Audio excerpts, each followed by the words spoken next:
Welcome, everybody, to the 6 p.m. council meeting of March 15th, 2022. Let the roll call reflect that all council members are present. First item on the agenda is opening ceremony. I'll defer Pledge of Allegiance to Vice Chair Lopez. Please rise and repeat after me. I pledge allegiance to the flag of the United States of America and to the republic for which it stands, one nation, under God, indivisible, with liberty and justice for all. Thank you, everyone.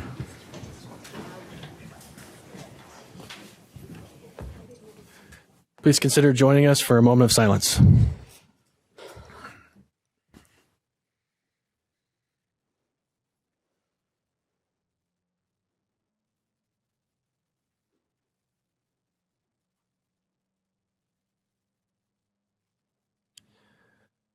Thank you. Next item on our agenda is acknowledgments. We're joined today by Sharday Jones, Commissioner from the Diversity Commission. She'll be giving a presentation today on Women's History Month and highlighting some movers and shakers in Ogden.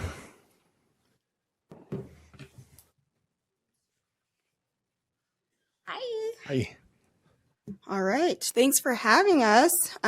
We have some awesome women behind us that we're going to be recognizing today. Just getting started. Yeah. All right. So in honor of Women's History Month, the Ogden City Council would like to recognize women making her story right here in Ogden. The group embodies leadership, business acumen, compassion, problem solving, and community. They work in healthcare, education, arts, social services, and self-care.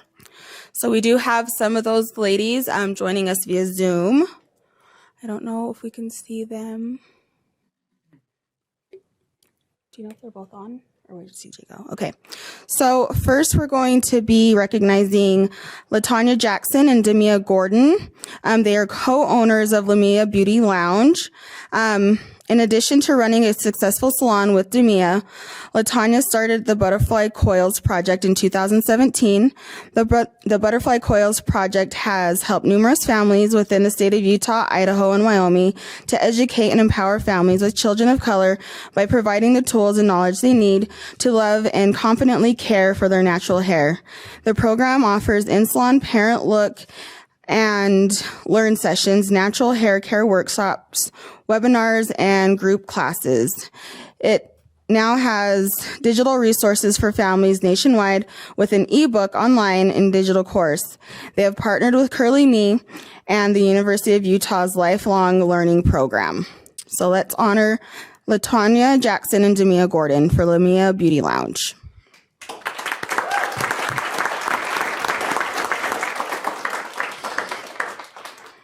Okay, the next lady up on our agenda is Bess Dennison. She's from the Ogden School for the Deaf and the Blind, and she's a youth educator.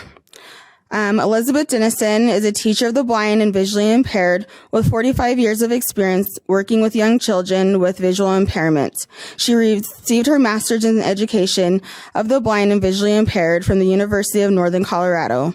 She considers herself a practitioner at heart and has a passion for her work. Elizabeth, also known as Bess, drives down from Logan to Ogden frequently to host toddler groups for the School for the Blind and Parent-Infant program. She also conducts home visits in the Ogden and Cache Valley areas via Zoom calls and uses her expertise to guide children and parents in navigating life with the vision and hearing impaired at an early age.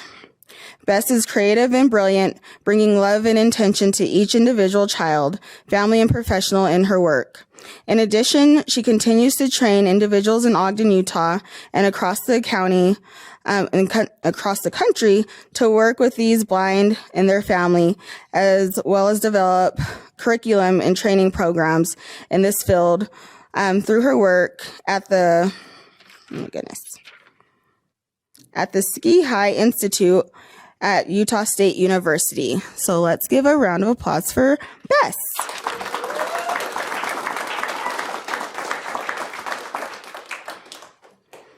Okay, next we'll be honoring Yoshin Kobabe, IHC Home Care and Pediatrics Physical Therapy. Yoshin Kobabe, originally from Korea, holds a doctorate in physical therapy and works in early intervention physical therapy in Texas for several years. She moved to Utah and has been working for Intermountain Healthcare in pediatrics, changing the lives of children in Ogden and northern Utah. Yoshin has an ardent love for her job and deep passion for how she cares for her children, showing up every day and always planning for how she'll care for her patients in and outside of her work.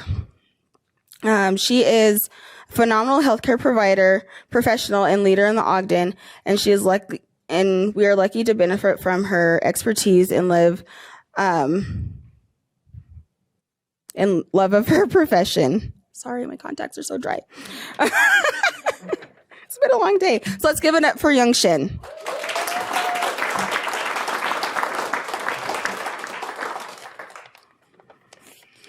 Okay. Next up, we will be honoring Margaret Rose, YCC Executive Director. For the past 3 years, Margaret has been an executive director of the YCC Family Crisis Center, which supports individuals and families impacted by domestic and sexual violence through safety, advocacy, and resources on their journey to safe and healthy lives. Margaret genuinely cares for her 60-plus staff members and helped create a healthy work culture. She increased wages and ensured a safe work environment during the pandemic. Through her leadership at the YCC was able to continue to offer critical shelter services in person, switched to online classes where applicable, and kept the doors open. During this time, Margaret had the foresight to expand YCC by adding a development department of diversity and grow sustainable funding sources and raise awareness for their programs and services through digital marketing, public relations, and community outreach. She is a great addition to the Ogden Civil Society. Let's give it up for Margaret.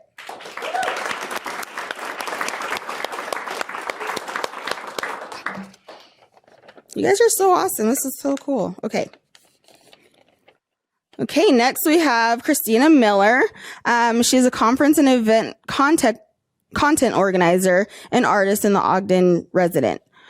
Christina shares her abundant talents as a professional corporate event manager within the community of Ogden. She is dedicated Ogdenite. Christina serves on the board of Next and Symbol, which she helps bring music to Ogden and help manage Poet Flow in the Lighthouse Lounge. Her blogs about Ogden have been published in the Standard Examiner, the Ogden Source, and the Indie Ogden. She can be seen daily at the local coffee shops at Cafe Mercantile, shopping all the Ogden art shows and events, and supporting Ogden's local bars through the karaoke nights. Christina brings the spirit of joy, activism, and togetherness in everything she does here in Ogden. Let's give it up for Christina.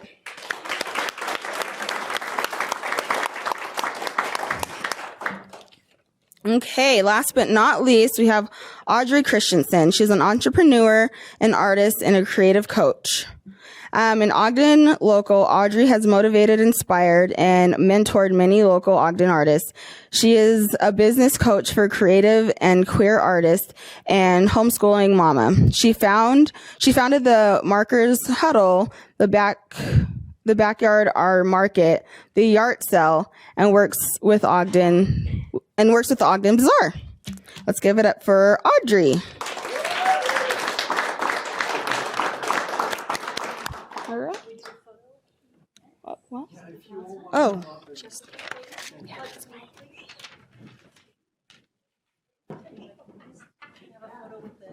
Council, and we've got a few ladies on the Zoom behind too. If we could get them in somehow, that would be great.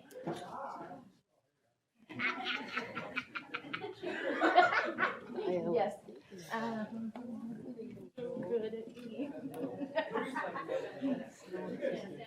Hi. Good. You have a cool mom. Yes. Hi.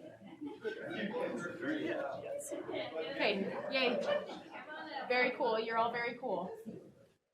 Wow. Cool ladies. You also well, Okay. They'll send you a seat. Okay. Okay, look at here. 1, 2, 3.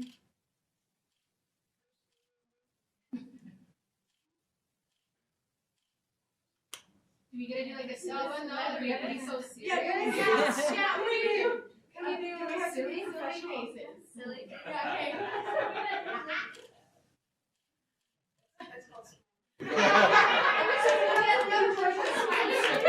We tried. That was good. Good effort. Great job, ladies. Yay! Yes.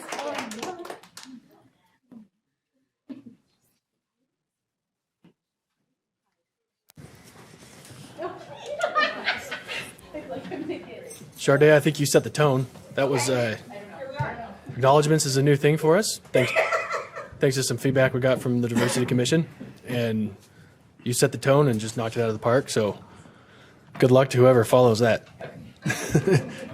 Thank you so much. Any comments or questions from council members? I'd be happy to make a comment. Sure. Yeah, I really appreciate that presentation, Sharday, and I appreciate all the wonderful women that were celebrated, among many others in our community too. I just have another quick comment, and that is I'm wondering what's going on outside of the chamber because all the cool women are in this room tonight. So, Nothing's going on in town. yeah. So thank you for everything that you guys are doing. Mr. Chair, can I make a comment? Oh, yeah, please. Like you, being the father of daughters, we really appreciate strong women in leadership in our community, and thank you all for everything that you're doing.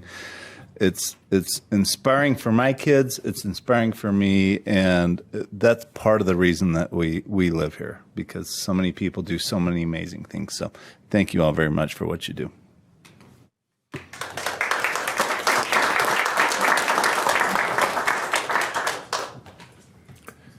Thank you for honoring us and acknowledging our work. Yep.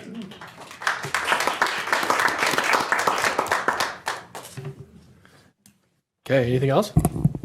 Chair, what else could I say other than what's already been said, other than I'm just so proud to be here and to be able to be a part of this really cool event. And again, anytime anyone brings that kind of energy and makes us laugh, you just made our day. So thank you. Yeah. That's awesome. Appreciate it. Yeah, anytime we can have fun on a Tuesday night, we're all for it. It's infrequent, we'll admit, but yeah, you're not just setting the tone for this new thing. You set the tone for a lot of girls in our community too, future women leaders. So Yes, you guys are awesome. yeah, feel free to stick around. We got minutes to approve. I mean, tons and tons of Tuesday night fun. So He got it. He said, let's get out of here. yeah, he's like, Once we run for city council, we'll join you. exactly. Thank you.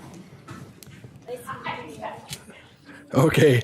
Approval of minutes, the regular meeting of June 15th, 2021. Councilmember Chaberka. Yes, Chair, I've read those minutes and they're accurate to my recollection.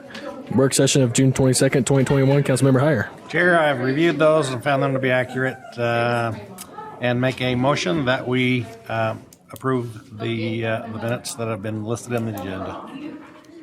Second. We have a motion by Councilmember Heyer, second by Councilmember White to approve the minutes. This is a voice vote. All in favor, say aye. Aye. Aye. Any opposed? That passes. Thank you for that. 2 items on common consent, the fiscal year 2023 budget goals and guidelines and the FY23 financial principles. Chair, I would make a motion that we adopt the items in the common consent as part of our agenda as they are listed. Second. We have a motion by Councilmember Heyer, second by Councilmember Chaberka to adopt the items in common consent. This is a roll call vote because of the financial principles. Okay. Councilmember Blair. Aye. Councilmember Chaberka. Aye. Councilmember Heyer. Aye. Councilmember Ritchie. Aye. Councilmember White. Aye. Vice Chair Lopez. Aye. Chair Nadolski. Aye. That passes. if we ever wonder how important our staff is, they make everything easy for us. I feel like big, bold red letters. Ben, don't forget. So thank you for that. Okay, next item, unfinished business.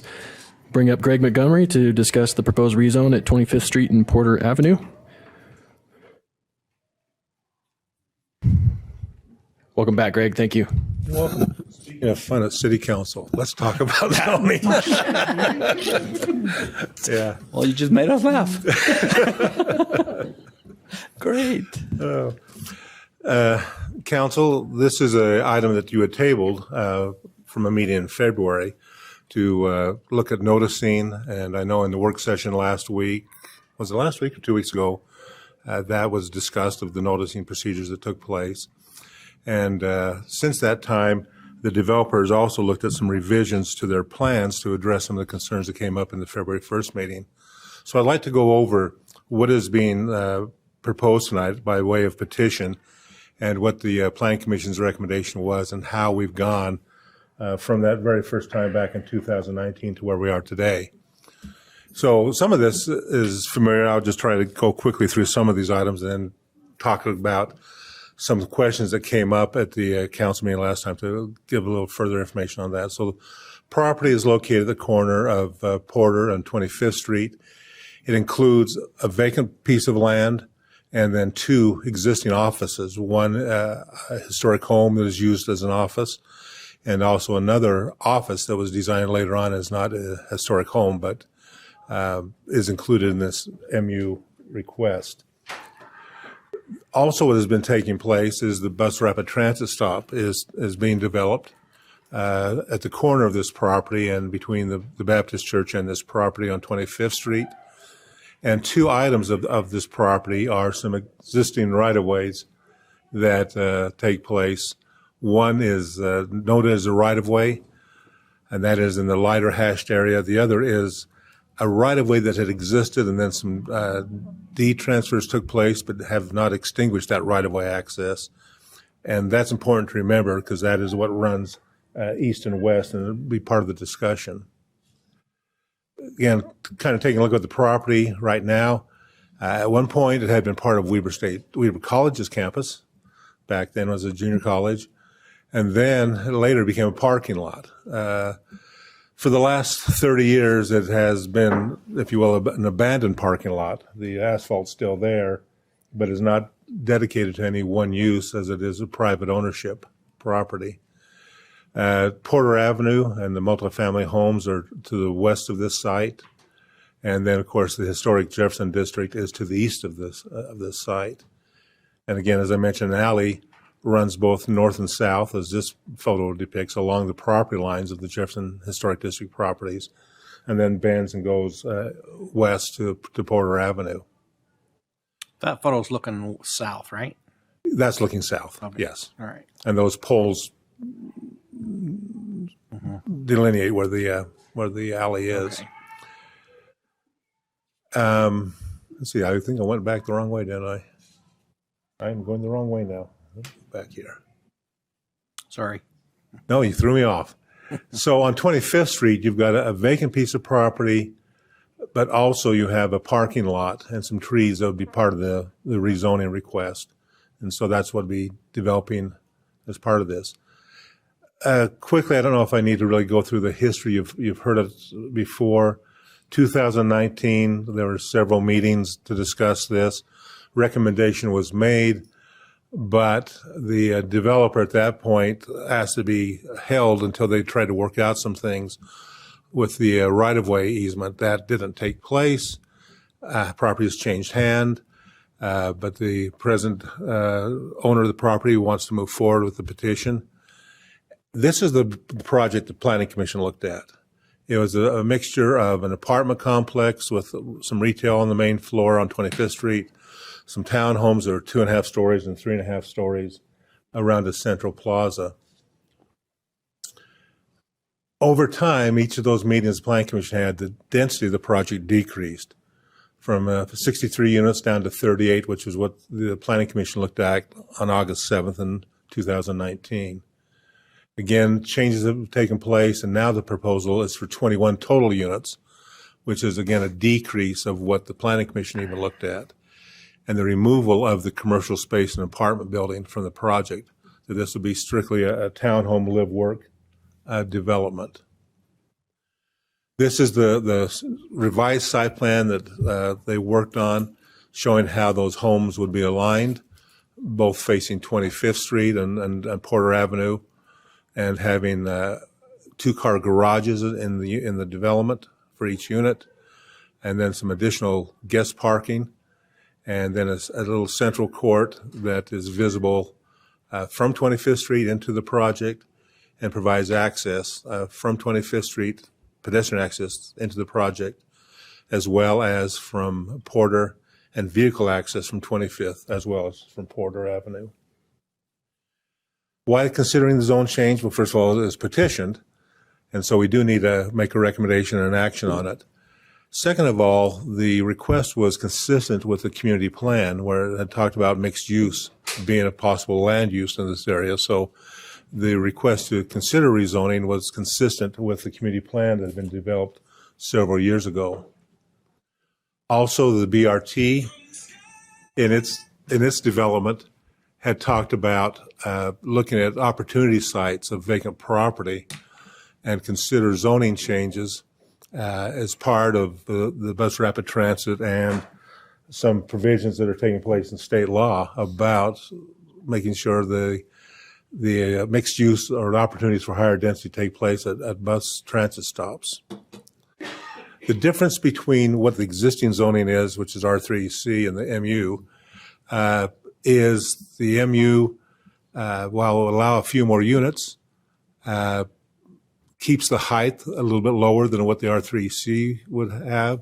It also limits the uses from what the R3EC would have of some of the things like rehab treatment facilities, transitional housing, vacation rentals, boarding houses, and directs more of the land uses to some specific things such as townhome, live, work, and art, retail, studios, those type of uses. So that's one thing the MU can do is limit types of uses rather than have the broad spectrum of the R3C.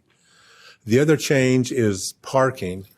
Instead of 1.3 stalls per unit, the developer is now proposing 2.1 stalls per unit, so an increase of parking that would take place on the site from what the Planning Commission had looked at last time.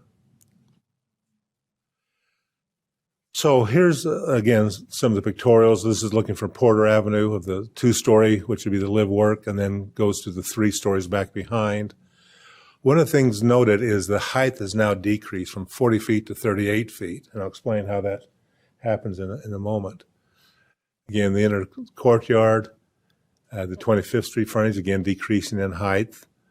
And how that takes place is, this is the drawing that you looked at in February of the units. So you notice in that design the higher ridge line on those buildings. What they did, taking some of the comments made by the citizens at that time, is to change the roof line from a gable end to a hip roof, which looks like that. So you can see the change that took place. And then it also brought down the height because now the ridge line could drop down also. So that is one thing they've done. Another thing they've done is on the units that face the Jefferson district, they've put in the garage doors more of a carriage house door style. If you look at that door style, I'll just go back to the other one, from that garage door style to that garage door style, to try to, again, get some of that flavor of the district with a carriage house, which is what some of the detached garages in the district had traditionally. And again, how that changes in the ridge line.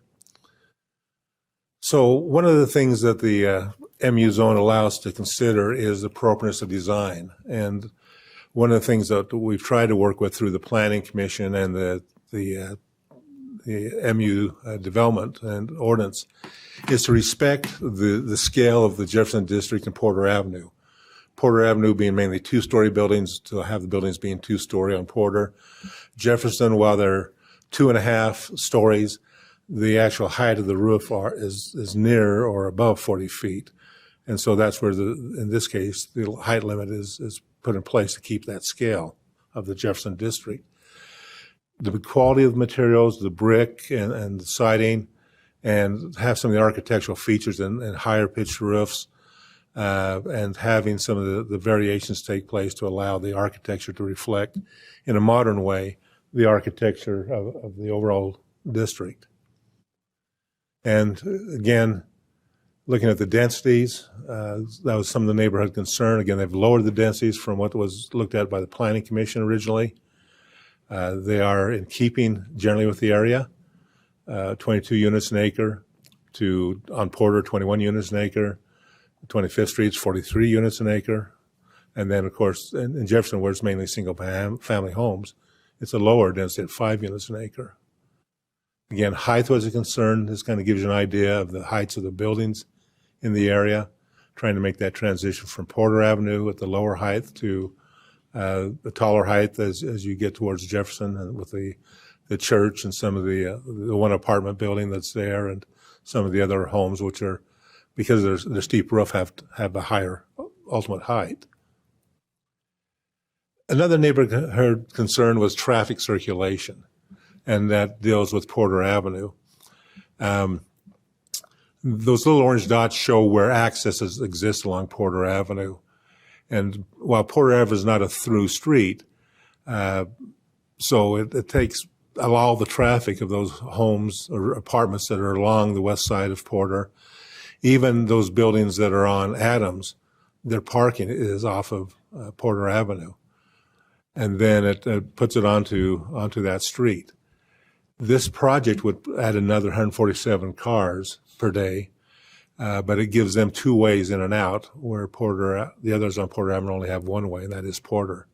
These give access from 225th Street also. Another concern was that Porter Avenue itself, with the way people park on the street and its width, creates some concerns of congestion. As people park along the street, there's 24 feet of pavement. And it was mentioned at the last meeting, the concern that fire apparatus would not be able to get in and out with this additional traffic being added. Of course, that situation exists now without any development taking place on this property. That with the general fire standards, because there really has not been a concern, we have not enforced anything of no parking on the street. But if things did become difficult, that'd be the first thing that we'd look at, because the street width in itself is wide enough to handle fire equipment. But fire equipment and parking, it may create a difficult time. We've had some other streets where we've had to go in and to put up no parking signs because of the parking that takes place. But with or without development, that situation exists now. The ability to maybe have the road meet the fire department exists now without any new development. And talking with the fire marshal, he said if we needed to, they may look at that, but right now they don't feel the need to do that. But again, that's something that if this development doesn't happen, that still is an issue that exists with Porter Avenue. As you can see with what is taking place now without the development there. The other thing we looked at is what is the future development that could affect that. There are two vacant parcels, one on the west side of Porter and one on the east side of Porter, which is this request. Again, the development of the west side would dump onto Porter, and again with its existing conditions, and no rezoning request needs to be considered. If the east part isn't rezoned, future development will still dump onto Porter Avenue. And again, the issues would be there that if it gets too congested, then we'd have to look at putting no parking on Porter Avenue to allow it to circulate and meet the needs. The street in and of itself with the width, as I said, can meet the traffic that comes in and out of it in terms of its capacity. The question would be parking on the sides of the street.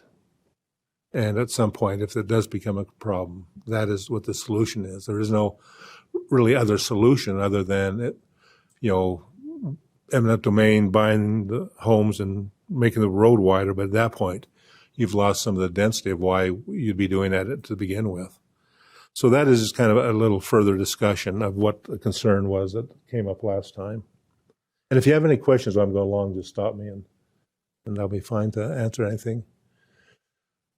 Again, as I mentioned, another concern was parking that had been addressed.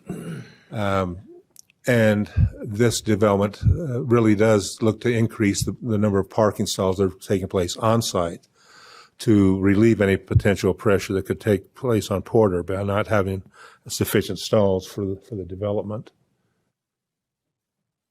Another concern was the 9 Rails plan, where it had some language which said one thing and another set of language said another thing. One about creating higher densities and mixed use, while the other thing talked about looking at more of what I call the shotgun home artist colony that could take place there, of single-story small bungalows that could take place in that area. And then looking at that, that's the question of balancing the vision and the evolution that's taken place over time as the 9 Rails first proposed things and as development trends are moving in today's market, and what is affordable, what they can build, and where is the demand. Another concern was in the Jefferson Historic District protection. So this red line shows you the Jefferson District historic boundaries, and then the yellow shows you where this proposed project is. As you can see, it does abut against a portion of the Jefferson Historic District. It is, in a way, the only infill project that is occurring along the Jefferson Historic District boundaries. Other properties have developed in the past in the district itself, and this one is the first one outside of the district but adjacent to the district in terms of potential development. So one of the things that's important to understand about the historic districts is the Jefferson District is both a national and a local historic district. And just give you a little difference of what the two are. A national district is of course, an important recognition, and it's there to give incentives in terms of tax funding or tax rebates as work is done on historic properties.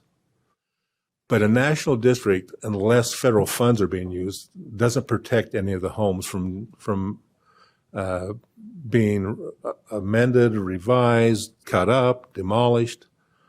Whereas the local district, being put on the local register, controls the design, controls revisions that take place on the building, can limit demolition. And so the local district is the district that has the ability to make sure that the things are protected when every day-to-day items take place. And some council members have had to go through that process as they look to do things on their home, whereas the national district doesn't have any of those criteria or evaluations to take place. The key part is that those districts on the local only have those standards of those things that are within those district boundaries.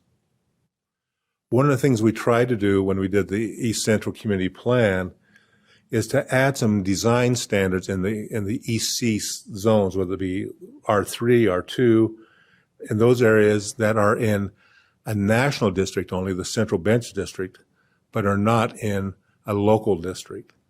And that way in zoning, we try to create some criteria to try to at least look at compatibility issues with developments.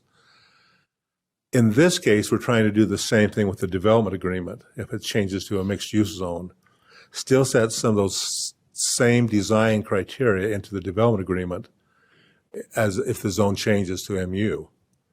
And that is to still try to look at the compatibility issues being next to the Jefferson District. However, again, those general preservation standards only apply to things that are on the local register. And so that's where I think there's some tension that occurs of protecting the Jefferson District by going beyond the Jefferson District with some of the local landmarks requirements where they really can't be put in effect by having each building looked at by landmarks. but they can be in effect by, in this case, a development agreement where you're looking at those compatibility issues, or the R3 EC where it had already incorporated some of those ideas into it. But that is something I think that's important to make a distinction of how do we help preserve the district when you're not in the exact district. And what are the things that we've done zoning-wise to try to address that, and still trying to address that if the zone changes to mixed use. This, again, is another thing of those design compatibility. If you look at this map was done when we created the Central Bench National District. And it was a survey of buildings outside the two local districts, Jefferson and Eccles, that identify buildings that are either compatible with the historic preservation or out of period or ineligible because of modifications made to it. And so you can kind of see around the Jefferson area those buildings and what their ratings are. Of course, you look along Porter, there's not a lot of the buildings. There's 3 that are eligible, or 4 that are eligible buildings if they were to stand alone. And but you've got a flavor of a variety of designs that took place around the Jefferson district on all 4 sides. So again, that's why we created the zoning standards to try to address that, and don't use Secretary of the Interior standards because they don't apply if it's not on the local register or if they're not seeking federal tax credits. The other concern is that alleyway. And again, one of the things the Planning Commission recommended is that the people who have rights to that alley along Jefferson would need to make an agreement to approve the shift of that right-of-way that runs east and west, to still give them access. And they come to that mutual agreement in that location. The other thing is that with the development, those right-of-ways would be paved and upgraded from how they are presently, kind of beaten up and worn out.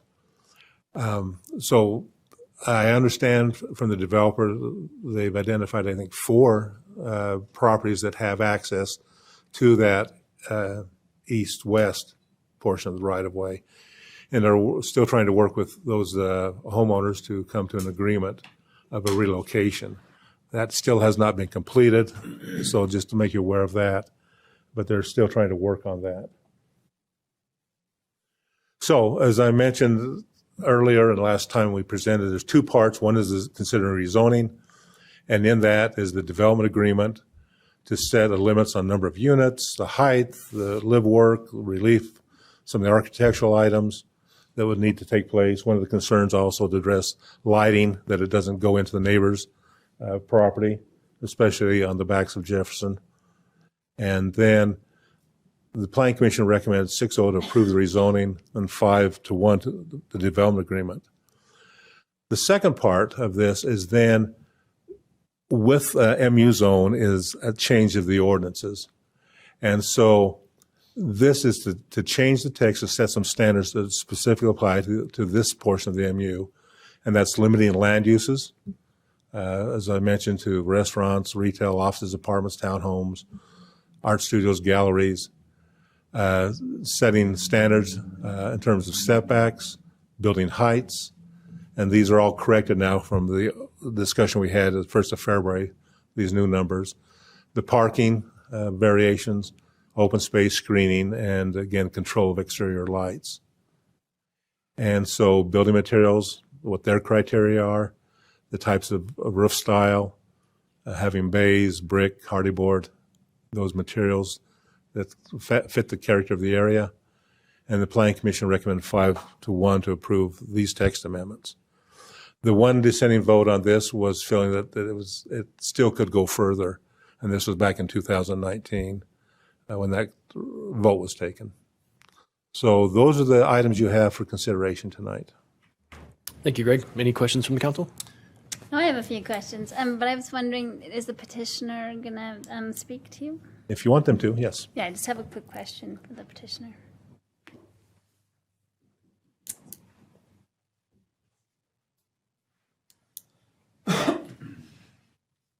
Welcome.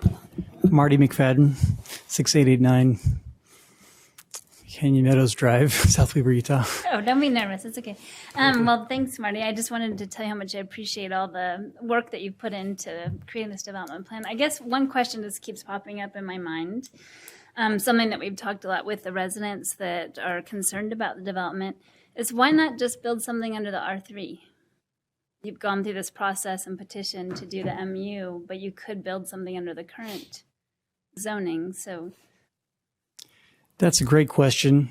I think that, from our side with my team, we want to put something there that that is somewhat reflective and pays homage to the existing historical character of the area.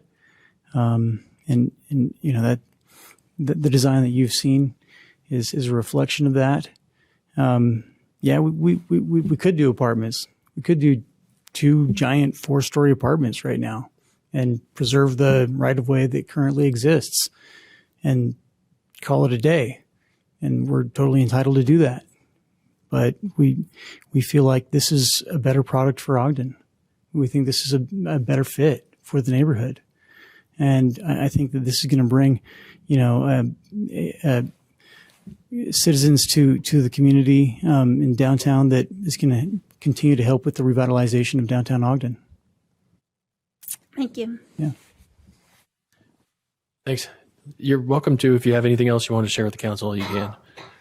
We generally afford that opportunity to petitioners. So I think Councilwoman Chaburka really teed it up well.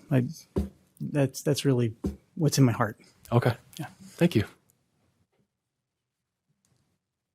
Chair, I'd like a crack at Greg for just a second, just to clear in my mind the development agreement portion of this as it relates to the MU zone. Is it an MUCO? Is that what it's going to end up being, or is it a? Well, with the MU, it's similar to that, but in the MU zone, we don't call it the CO. Okay. It just runs with each MU property. They all develop under their own conditional, Correct. their development agreement. Yeah. Okay, I just wanted to be clear that I understood that. Yeah. So, okay. Thank you. Chair, I think we're going to accept public input on this. I tried to get a hold of Travis weeks ago, but I got a bad number for you, so I didn't get you. But the question I wanted to ask was, if not this, then what? What would the neighbors like, or what would it's not practical to expect it to be empty ground forever, and so, and they do have a right to build on its current zone, which I think many would probably say wouldn't be as good for the neighborhood as what they're proposing, and so that's if the concerned people would kind of help me over that hump, I would really appreciate it. It's a fair question. Yeah. Well, seeing that Travis and others arrived just in time for the item, we'll open it up to public input. If you care to address the council on this item, please limit your comments to 3 minutes and state your name for the record. And send me your contact later. Howdy. What's that? Yeah. Send me your contact later. You didn't leave a message. It was the right number. You just didn't. Oh, was the right number? Correct. Oh, it sounded like it was. I got somebody completely said, wrong. "Hey, sorry, I'm not here to leave a message." And then I just checked, and I was like, "Oh, that's his okay. number." Well, but that I was didn't my. call you back. I guess I got a good you number. Didn't call a message. You didn't leave a message, so I was like, "I'll call him back if he needs to call me," versus just a pocket dial. So. All right. Primarily, Travis Pate, 2546 Jefferson. As I look at this, the process, we feel like we've been beat up, battered, and bruised through the whole process, not just today, the most recent, the council's extended every courtesy, but the process of providing input and then just kind of being either passively aggressive beat down, or just actually outright beat down. I submitted, and with Cindy Toon and I submitted an application to the Board of Zoning Adjustment. We paid our fee. We've yet to hear from it. And that was September 5th of 2019. And I actually had the opportunity to visit with Mr. Montgomery and Mr. Stratford at the time and expressed my concern as I submitted this, because Mr. Montgomery is the same person that is presenting, that is also the same person that represents the Board of Zoning Adjustments.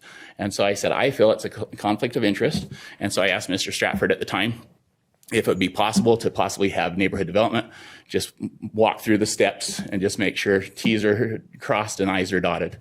I've yet to hear from it, other than Mr. Montgomery attempted to call me and said, I have your application. I paper-clipped your money to the front of it. Come and pick it up. Even though I've paid for it through the recorder's office, and it was submitted all legal and above board. Where is it? Where has it been since September 5th of 2019? And why is my money still paper-clipped, if possibly on his desk? Instead of the attorney's office coming back to me saying, hey, it's not quite yet the right forum. It's still the right forum, but you're maybe a little bit premature on it. Here's a refund, a check. Please file it such and such a day. Nothing has happened. Quite tragic. Quite tragic. The other aspect is, if not this, then what? I've submitted it to you by way of the onboard Ogden. Ogden on board says, the neighborhood plan for the central business district supports higher density transit supportive development, but the remainder of the neighborhoods are planned to remain single family areas. Right in the document. So as you read the whereas and what for, saying this meets the onboard and the opportunity sites, the opportunity site would be a heritage garden. The opportunity site would be recognizing that 4 mayors were right there on that block. Kiesel, Kirkendall, Mayor Fell, and Mayor Hiram H. Spencer. His house on Jefferson has been fully restored, and yet the historic properties inventory still says it's a non-contributing use. Wow. Please update that. Spend the same money that you've spent on demolition, $500,000 for one little corner, 60 by 100 on Adams and 26th Street. We could have had a historic properties inventory for that much money. So I'm saying that there's a lot more that can be done.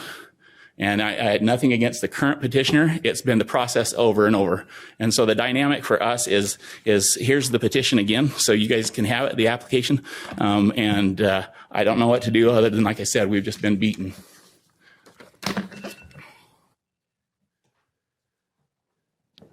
Brandon, can you grab that for us? Oh, yes, sir. Thanks, bud. Okay, anyone else? Thanks, bud. Anybody else?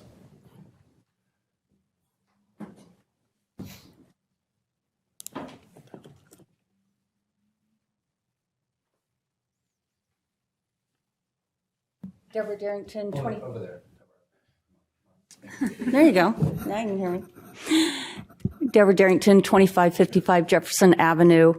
I do appreciate being notified of this. I think that for the most part, my concern with any project going around is not only that my voice is heard, but that I am able to listen to what is being presented in my neighborhood and what's going on. I haven't had an opportunity at the last meeting to purvey that and to see what was going on. And I don't think we're ever going to have an ideal situation where what is ideal for me is going to be ideal for the neighbor next to me.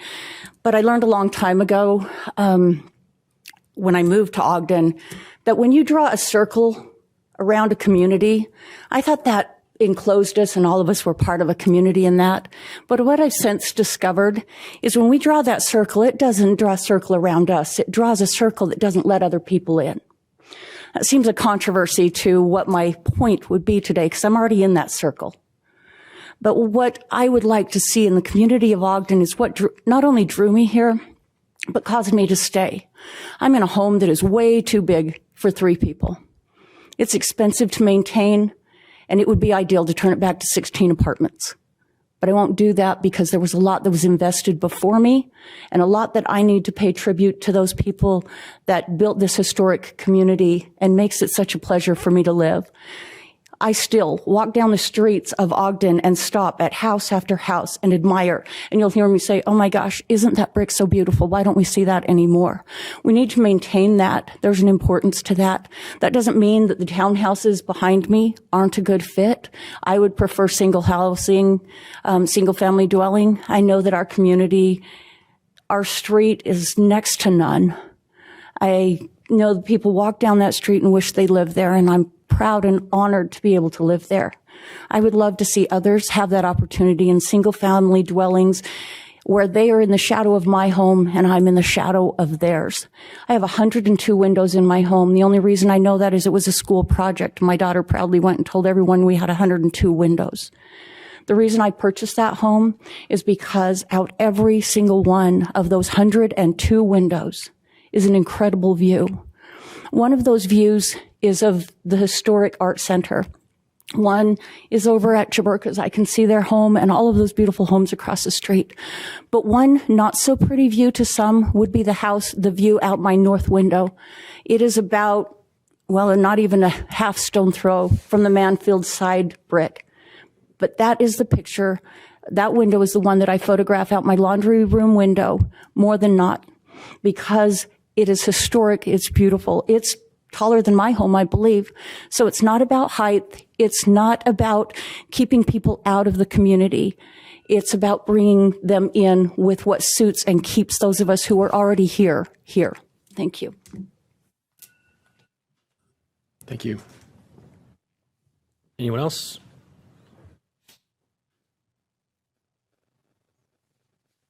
Okay. Oh.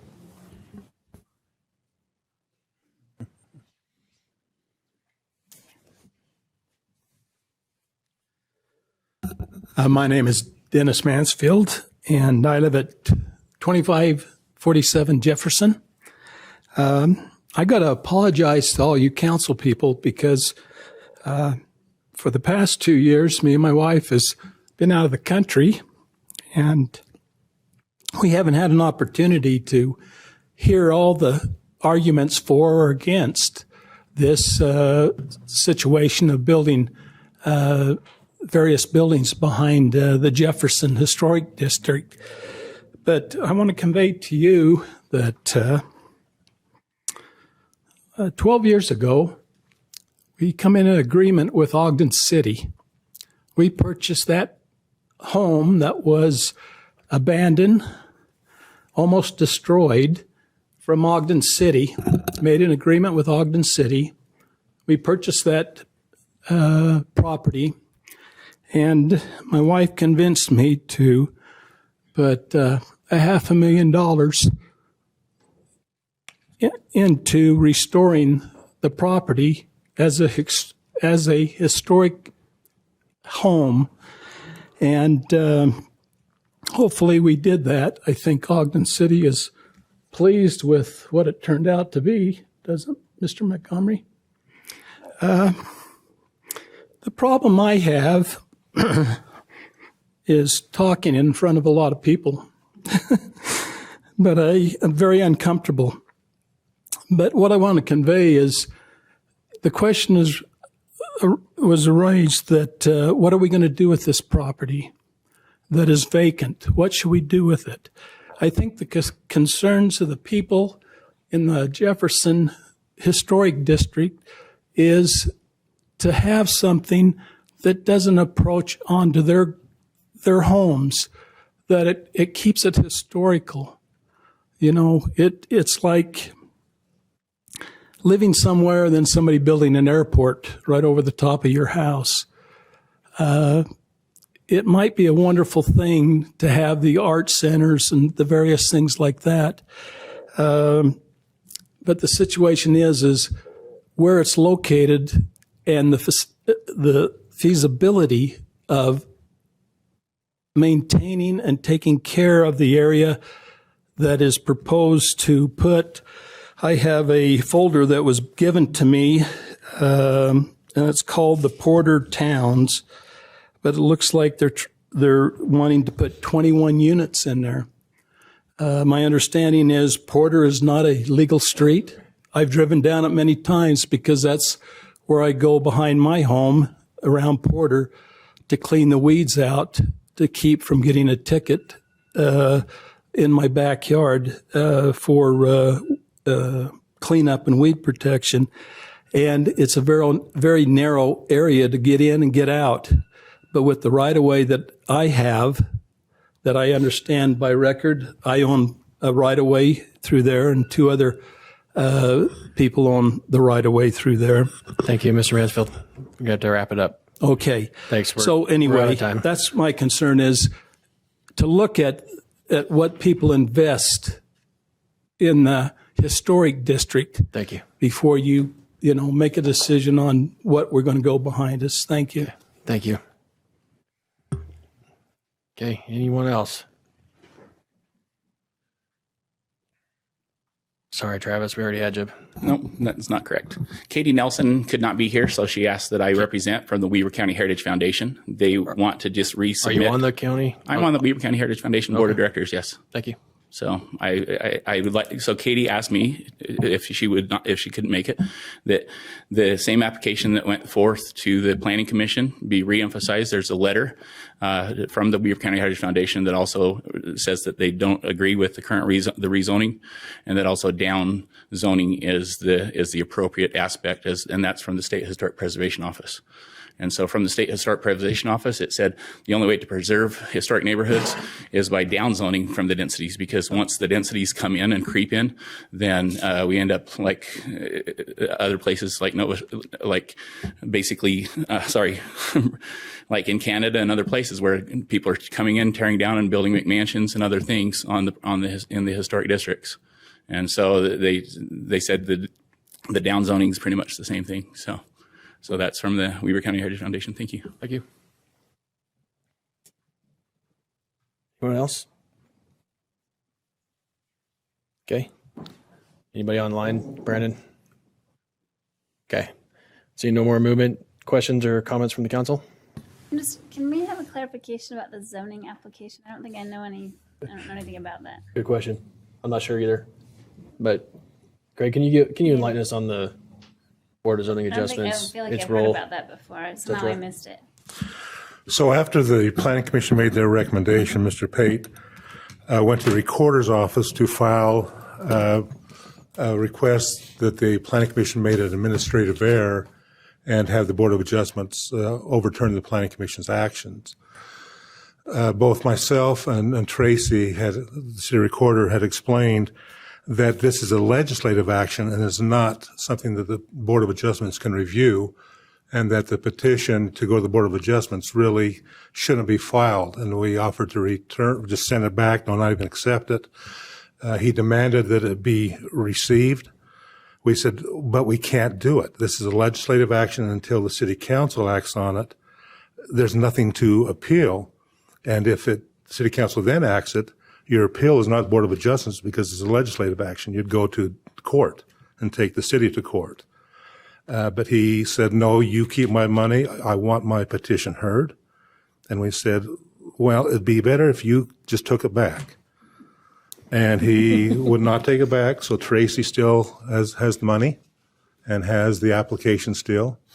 So that once you make an action, we return it back, because then again, it's a legislative action, not an administrative action, and the Board of Adjustments has no ability to hear a legislative action and deem that it's a error has been made in decision.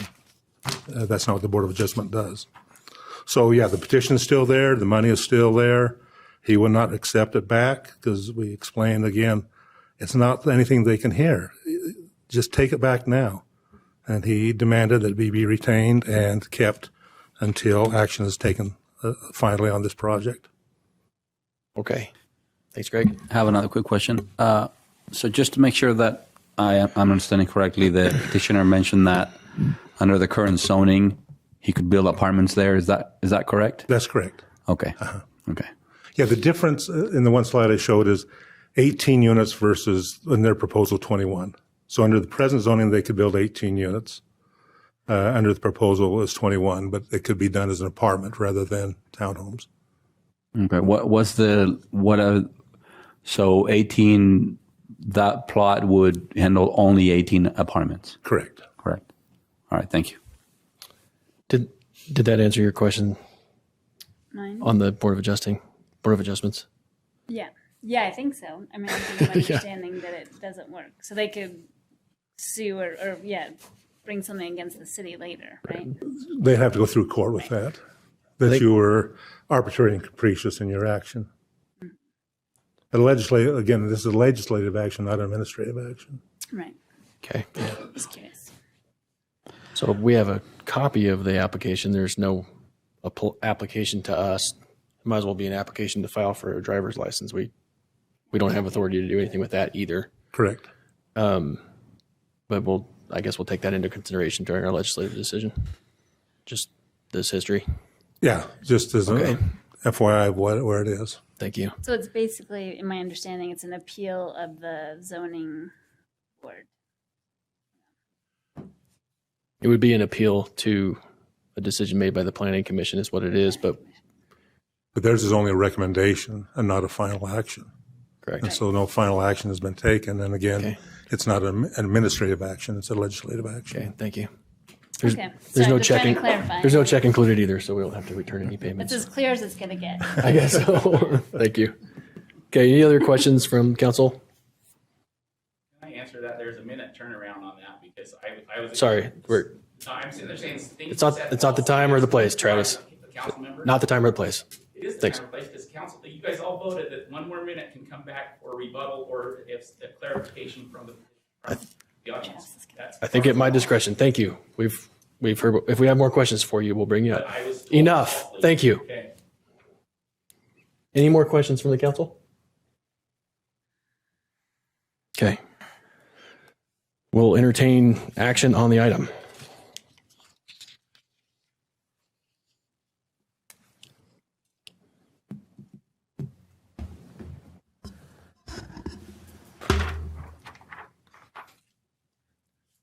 I can't make a motion, so Chair, I've just been pausing for a minute just to kind of work through in my mind a little bit. I am sympathetic to the neighbors that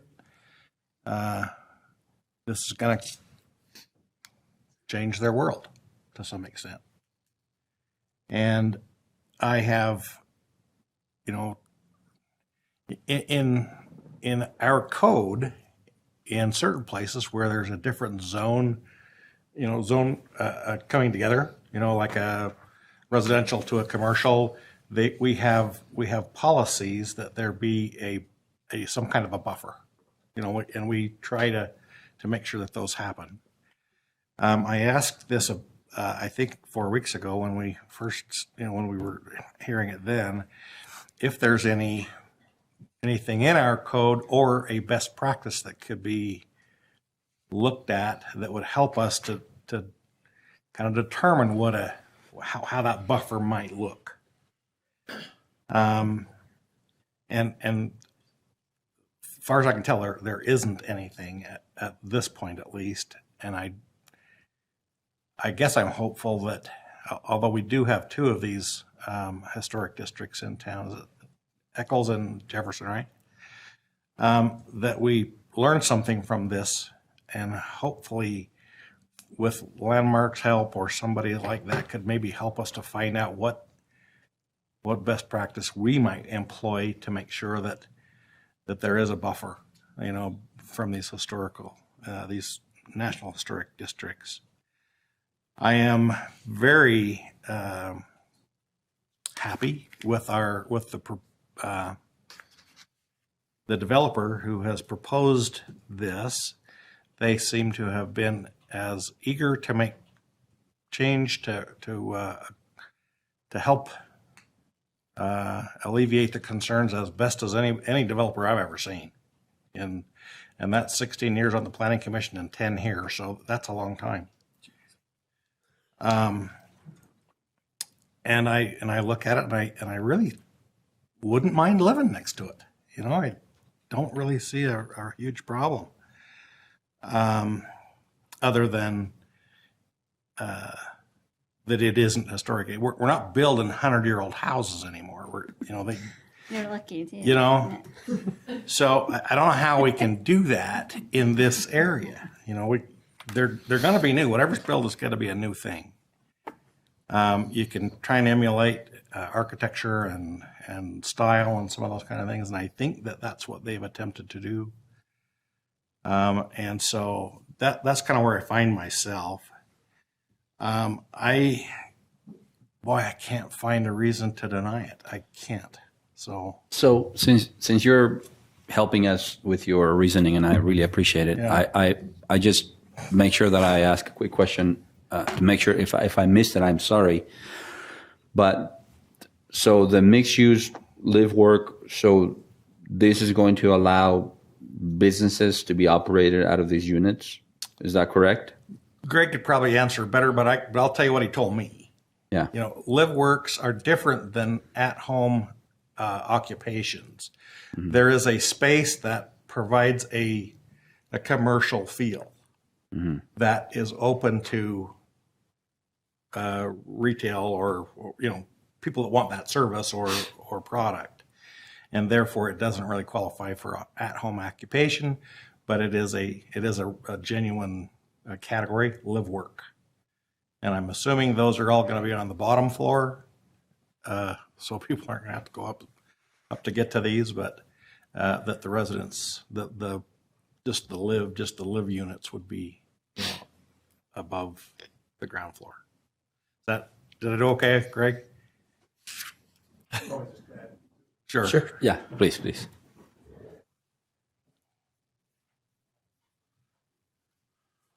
So what it would add is the idea of those homes along Porter Avenue.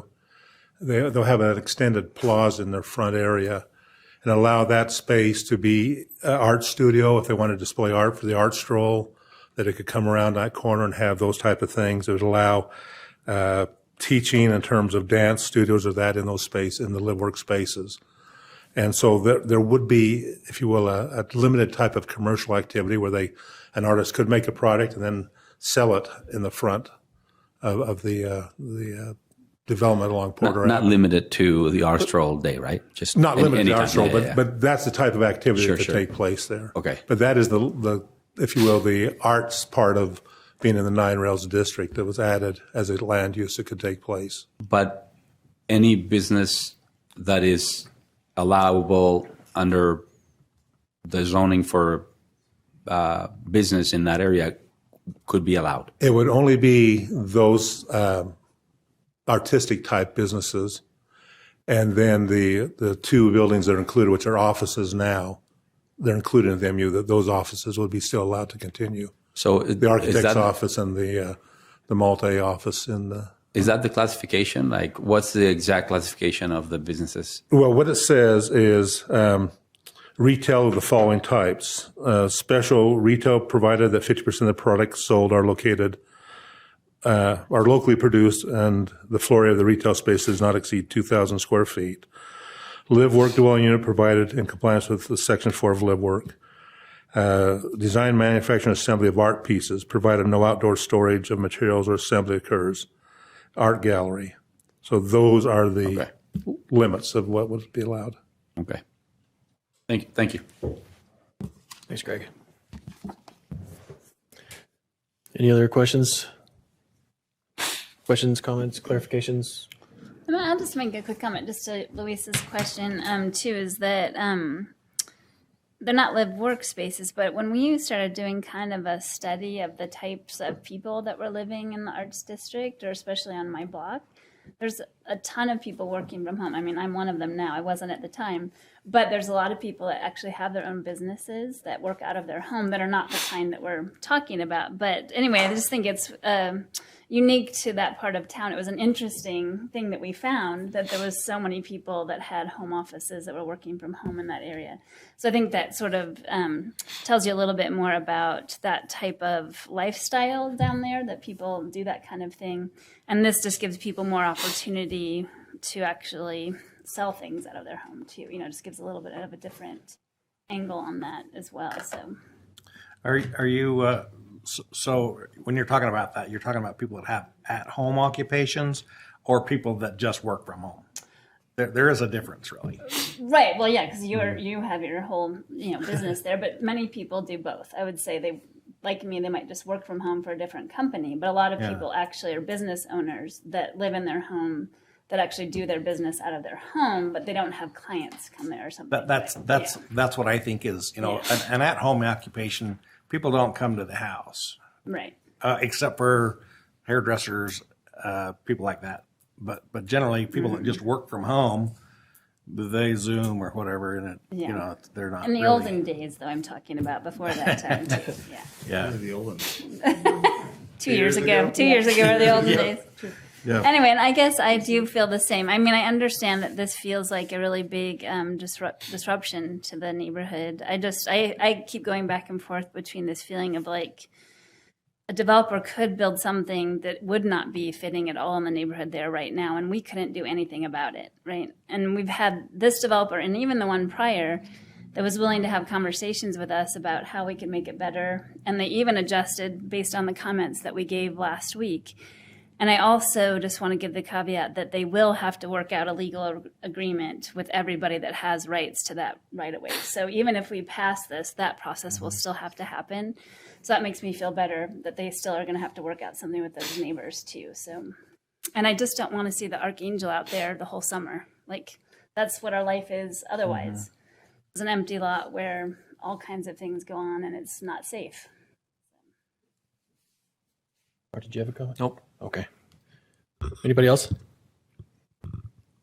Any more findings of fact for you, or is that what that was? That kind of was my findings of fact. We don't have to do those, but I thought it would be well if I kind of gave the foundation underneath the motion that I'm about to make, that I move that we approve ordinance 2022-7. And I'll second.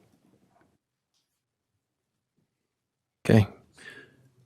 And that your rationale was very helpful for me, so thank you. Thank you. We have a motion by Councilmember Heyer, second by Councilmember Chaburka, to adopt proposed ordinance 2022-7. This is a roll call vote.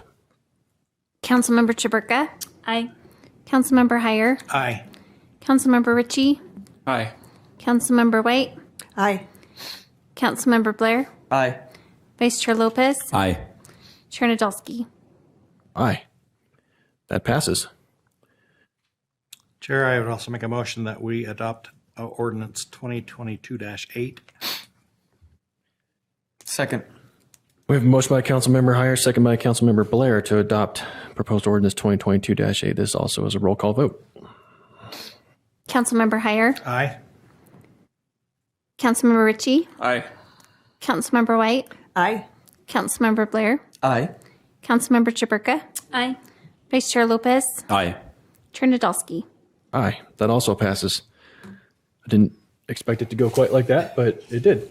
And maybe we all have similar rationale to what Councilmember Heyer shared, but if anybody cares to share any comments, or you're welcome to. Chair, I just have one quick comment, and I really appreciate, I think one of the hardest things to do right now is to try to figure out housing accessibility. And I really appreciate that there's 21 units going in that will be for sale for people that will be able to hopefully access a different type of housing stock. And so I really appreciate you doing that and not just throwing up some apartments and not thinking about Ogden. And I know that it's not perfect for everyone, but at least it's part of that whole picture and start to putting that puzzle of pieces together of housing accessibility. So I appreciate that. And I know that it's difficult to figure out how to thread that needle, but thank you. Thanks for sharing. Chair, I also want to acknowledge the people that purchase inside of a historic district. That is, they are people that really care for the history and for the homes, and I salute them, and we have one on our council that has done that. I had a brother-in-law that bought one of those homes on that street, and it wasn't for him. He sold and got out. It's never ending, that's for sure. Yeah, he just, and while I was kind of, we were close to them, we could see, oh yeah, you gotta be dedicated to do that. And so I salute the people that are there, and I'm thankful that they're concerned about their neighborhood. And I hope we can somehow inject, at least appeal to the Landmarks Commission to maybe have that discussion. what can we do that would be a best practice in Ogden that for things that abut a national historic district. I think that would be helpful. And I think this developer did a great job taking that feedback. I from, absolutely several do. of the neighbors about changing the garage doors, the Yep. roof line, etc. Yeah, I thought that was pretty remarkable. That next thing we were presented with was that, and he didn't get forced to do it. Nobody twisted his arm. He just did it. But it was the right thing to do. and he did Yeah, it. I thought, what a great. Right. We'll go out to build some more stuff in Ogden. Anybody else? I just want to say that, we're in a challenging spot, I guess. There's a lot of forces coming together on these, especially in these vacant lots.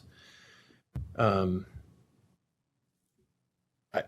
just, since the start of hearing this issue, I kind of cringed at what the alternative was with the existing zoning. And I think for us, it's important that we evaluate and come up with the highest and best use of the land, especially in light of the current condition, the current forces that are in the market. And the alternative wasn't, in my view.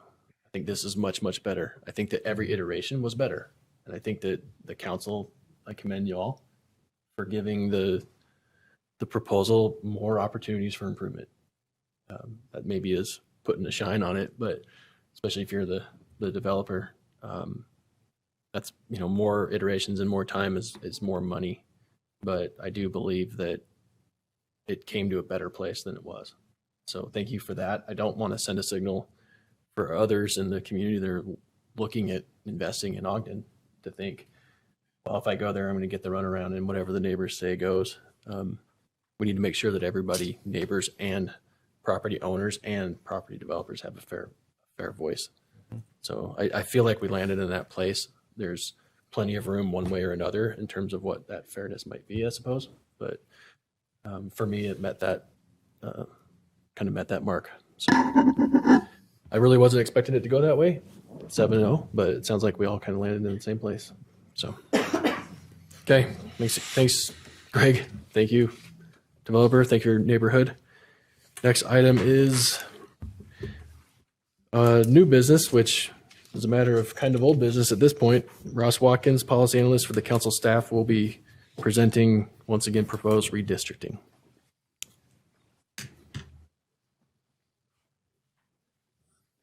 Okay, so you have before you two joint resolutions. One is for municipal districts and the other one is for voter participation areas. I just want to do the history again for you and for the community to see where this started, why we have to do this. Do I have control over these slides? Okay. Okay, so this kind of started this started with the census. Every time a census occurs, we receive new data, population data, and that's used. That kind of trickles down to the state and local levels, and redistricting becomes necessary. So in September 2021, this past year, we had a strategy session. We talked about how this is going to move forward. Talked about what the county was going to do with their data, how they were going to draw new precincts, and then then the state drew their new boundaries in November, which cleared the way for the county to draw precincts in December. And as soon as the county had drawn their precincts, we were given the green light to take a look at our municipal boundaries, voter participation areas, and school district boundaries. So we were required to adjust all of those to match the new precincts. So in December this past year, the council adopted new voter participation area boundaries, which will need to be updated again so they can match our new district boundaries. So then in January, I didn't put this down, but in January, new school district boundaries were drawn to meet the new precinct boundaries. The council office also met with some other staff from the city to put together some map options to present to you. We tried to get creative. We tried to use some of your input to draw new maps to just show you some different options that you could consider. We presented those to council members, and in February, excuse me, in February, we reviewed the precinct changes, looked at map options together. In March, we held a fact-finding session. We had kind of a public notification blast to social media, just tried to get the word out there. We had a survey, got a little bit of input from the survey where people looked at the maps and told us what they thought. We didn't get a lot of feedback from the fact-finding meeting. So that's kind of what brings us to where we are right now. We kind of took the general consensus to be that map option number 1, which most closely resembles your current map, was the map that you would like to move forward with. So we included that in the joint resolutions. So that's what you have before you today. Just to clarify, you do have until May to take care of municipal redistricting. It can be taken care of today because we have the joint resolutions before you, but if you'd like to take more time and look at more map options, that is possible. May 10th is a hard deadline set by the state. We can't go any longer than that. So this is kind of where we ended up after looking at a few different maps. The current map on the left, and then option 1 and option 2. Option 1 most similarly represents the current map. This is as close as we could get without making any. You'll notice there are some adjustments that we had to make to almost mimic our current map, and those were necessitated by precinct changes. The precincts we had 45, they went down to 41, so the precincts got bigger. So it got a little bit harder to balance out each of the districts population-wise. Option 2, as you'll remember, is an east-west perspective that we discussed during our fact-finding session. So this is what we have today, our current map, and then the map that we came up with that most similarly represents that map. And then these are the 2 maps that are included in the joint resolutions. They're identical. One is just entitled municipal districts, and the other one is voter participation areas because they are supposed to match one another. So that's all that I have for you today. Are there any questions for me? Any questions for Ross? Good job. Thanks. Thank you. No problem. Okay. Thank you, Ross. Thanks. Okay, if there's no questions from the council, we can entertain action on this item. Chair, I would make a motion then that we adopt Joint Resolution 2022-3 concerning the municipal districts. I second. We have a motion by Councilmember Heyer, second by Vice Chair Lopez to adopt proposed Joint Resolution 2022-3. This is a roll call vote. Councilmember Ritchie. Aye. Councilmember White. Aye. Councilmember Blair. Aye. Councilmember Chaburka. No. Councilmember Heyer. Aye. Vice Chair Lopez. Aye. Chair Nadolski. Aye. That passes.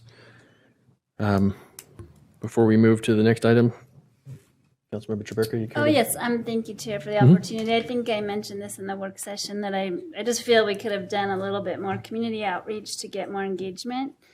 I know that we did several efforts, so I'm not trying to criticize the staff for that. I just think that there's other ways that we could help to get feedback about redistricting, and I don't know if people really understand how much it might impact them. So I'm just opposed to passing it at this time. Thank you. Still have one more item on participation areas. Chair, I'd make a motion that we adopt Joint Resolution 2022-4 concerning voter participation areas. Second. We have a motion by Councilmember Heyer, second by Councilmember Ritchie to adopt proposed Joint Resolution 2022-4. This is also a roll call vote. Councilmember White. Aye. Councilmember Blair. Aye. Councilmember Chaburka. No. Councilmember Heyer. Aye. Councilmember Ritchie. Aye. Vice Chair Lopez. Aye. Chair Nadolski. Aye. That passes. Anything else to add? Okay, I figured.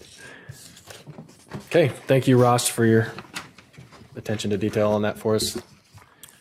Next item on our agenda is public comments. This is an opportunity to address the council regarding concerns or ideas on any topic. We have, let's start with people in the chambers, and then we'll get to the couple of hands raised online. Come on up, bud. Sorry.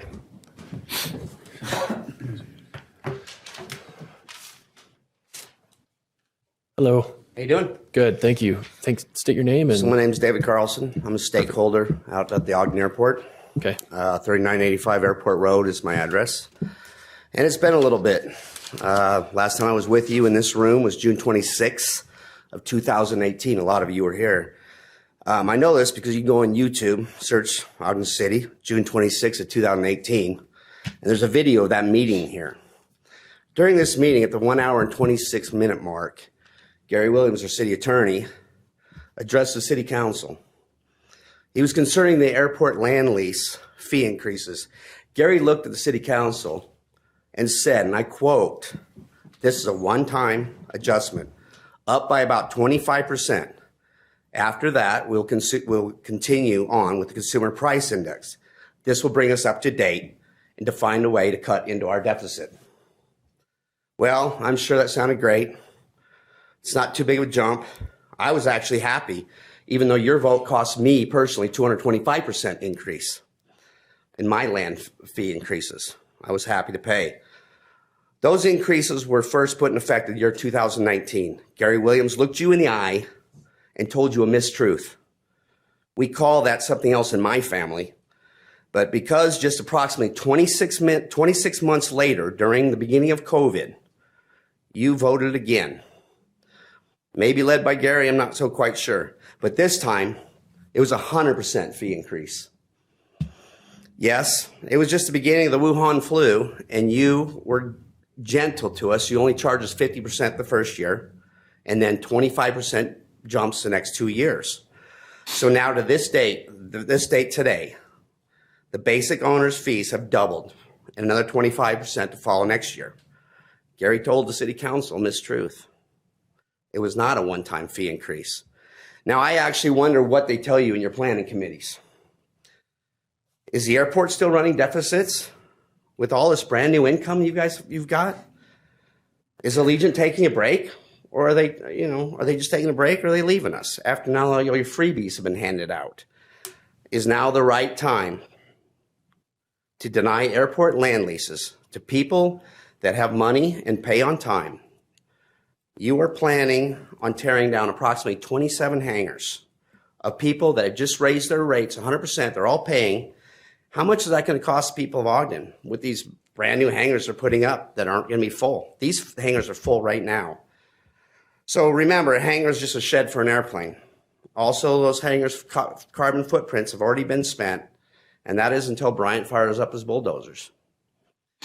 Who's going to take care of the airline's ground equipment after Bryant bulldozes my shop? See, Ogden can't even find a security agent for the nighttime watch. And who's going to take care of this? The de-ice equipment. You know, those airlines, I had Wuhan flu. I was in the back of that de-ice equipment trying to get the airline off the ground when I was sick. Who's going to replace that? You guys thinking ahead? Thanks, Dave. Thank you. Thanks. Okay, anyone else in person could address the council? Okay, we'll go to the hands online, starting with Carrie Wayne.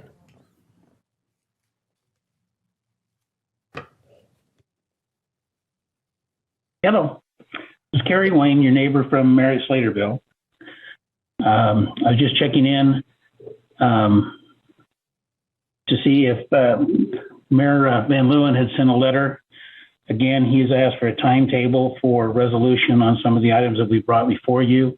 I know that I've been here several times, again, asking you to set forth a timetable because we've had nothing settled so far. Again, we had the high winds, which did damage a vehicle over here on the 1200 West. That's been forwarded to Boyer, I believe.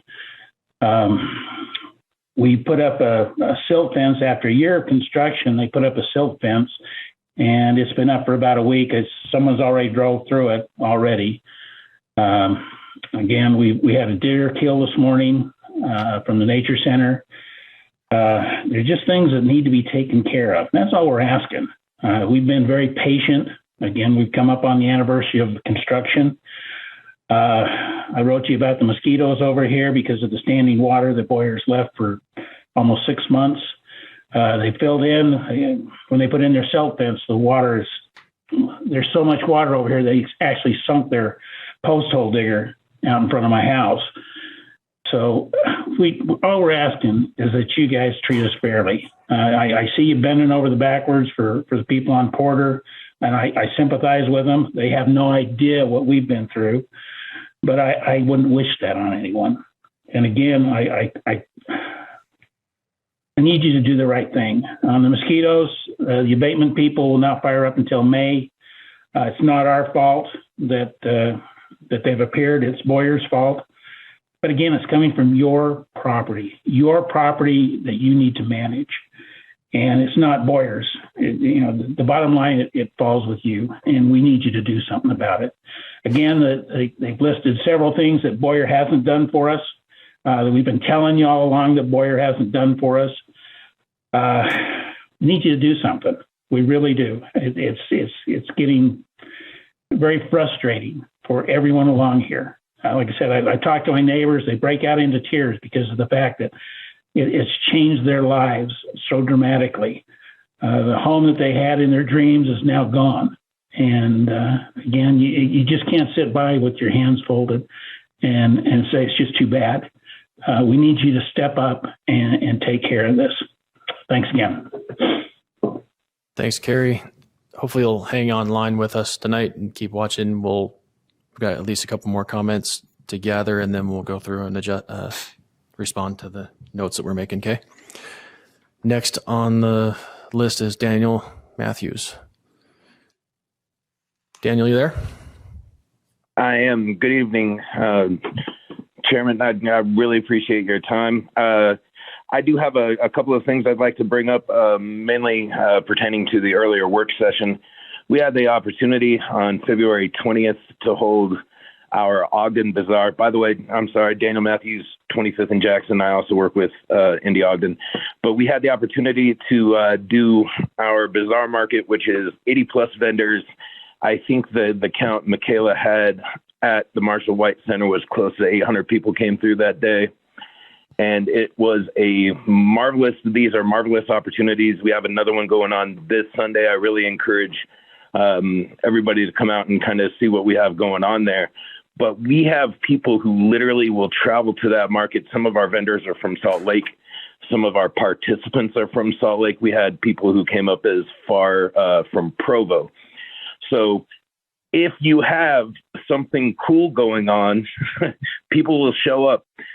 Council member Heyer, we're talking 2 blocks away from where you are sitting now, 2 blocks away from where 7,500 people come for an amphitheater concert. How many come for all of these other events? I really don't want to, and I think the citizens of Ogden don't want to hear this argument that putting a world-class recreation facility in the Marshall White footprint is somehow not going to benefit all of Ogden. The amazing rec center that's over at the Ben Lomond facility, I'm just curious if public funds were put into that and how much discussion happened along the lines of how that rec center was going to benefit the people of Inner Ogden. But I've had the opportunity to either virtually or in person attend these city council meetings for a while now. And I wish the insight and the enlightenment that I've been able to gain. And one thing that I do want to take back and talk to the people at the Marshall White Center, huge shout out to Todd and Ed for doing whatever they can with what they have at that facility. But while you guys are making jokes about, I couldn't believe it, golf simulators and stuff like that, you have people in this community who don't have access to something that is desperately needed. The reason why a lot of the people who are new to Ogden who sit on that council have only recognized the Marshall White Center as a community center is because of the systematic neglect that the city of Ogden has paid to that building. And the enlightenment I wish I had, now I can just go back to these people and say, hey, at least we're not Marriott Slaterville. I mean, the city needs to start listening to the taxpayers and constituents versus developers. Thank you for your time. Thanks, Daniel. Okay, next on the list is Angel Castillo.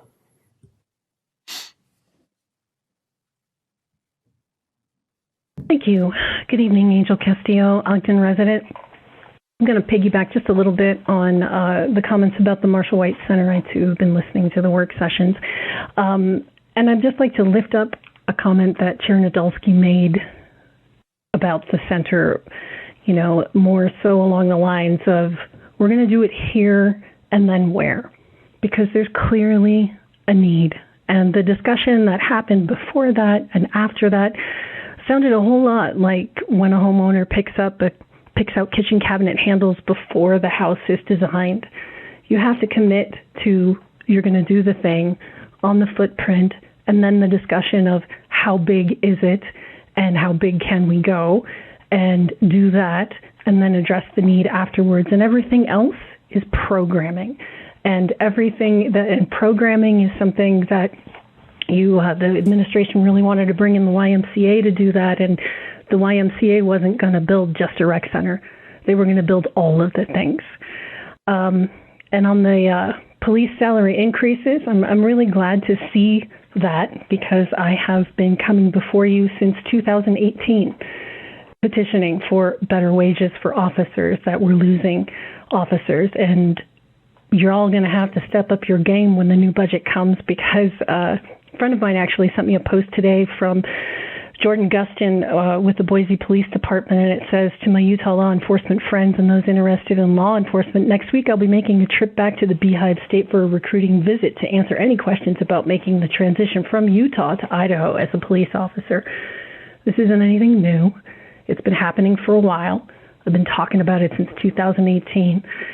It's really imperative that you dig deep and make sure that our first responders are fully funded. Otherwise, we're going to continue to lose them. And it's a kind of a zero-sum game, because we invest so much money in them because they're really good. They're wonderful. We need to keep them. And I'd also like to lift up Councilmember Chaburka's comment of why she voted no with community outreach. We don't do a really great job at it, and that isn't that the folks that are doing the outreach are doing a bad job. It's just there's no real intentionality and no real financial commitment to make sure that our citizens are fully pursued with intention to get them to participate. We just kind of throw a wing and a prayer at it and run some studies and post some things on Facebook, whereas we should be really examining and deeply engaging how we can make sure that folks understand what code is and how it impacts them. And we should definitely start working with Weber Heritage to find out how we're going to preserve and continue to grow at the same time. Thank you. Okay, thank you, Angel. Anybody else care to address the council?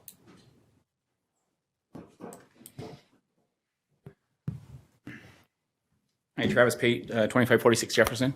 I primarily want to just, one of the addresses with the Merritt Slaterville thing, it's now been a month since he was last here. If any of you have not driven out there, I would encourage you possibly to do so as a council. I reported a broken light on our street over 5 years ago. It was repaired last spring. So I said, please give priority to them. When Nye's Corner was rezoned in Roy, it wasn't required by any obligation to notify Ogden City because it was not within the boundaries. Fortunately, our statute says anyone within 300 feet, whether in the city or out of the city. So fortunately, we've addressed that, and I think we addressed it because of what happened to us near the airport 45, 50 years ago, because Roy could rezone and do whatever they wanted to because it was Roy. It was not contiguous. It was contiguous to our property, but they only had to act within their own interests. And so I believe they now also have said, okay, anybody noticing outside here, we're going to share notifications. And so I think just that how we treat our neighbors is also how we possibly maybe expect to be do unto others as you expect them to do unto you, I guess. And so I try to show a little more respect that way. As far as the frustration earlier, the dynamic was I paid at the recorder's office and I left. There was no dialogue saying, hey, this is it. Because I said if it's the wrong forum or format, then I would get the attorneys. I said, please process the client. Please process it. Greg says, well, it's here on my desk. It's paper clipped. Come get it.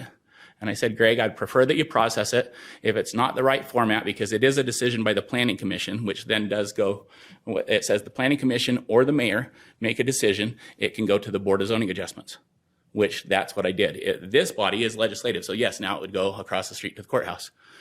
But that petition is legitimate for when it was filed and who it was filed against and by Cindy Toon and myself. It wasn't Mr. Pate, and I didn't demand 3 times that I was falsely accused of that. I said, Greg, I prefer that you process it.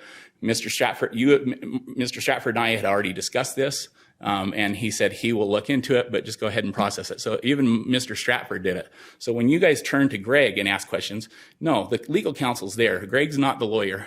And so practicing law without a license and saying, no, just take it for advice. No, for the time that was filed correctly. And if not, then it should be from the attorney's office. They send a letter and here's a refund check.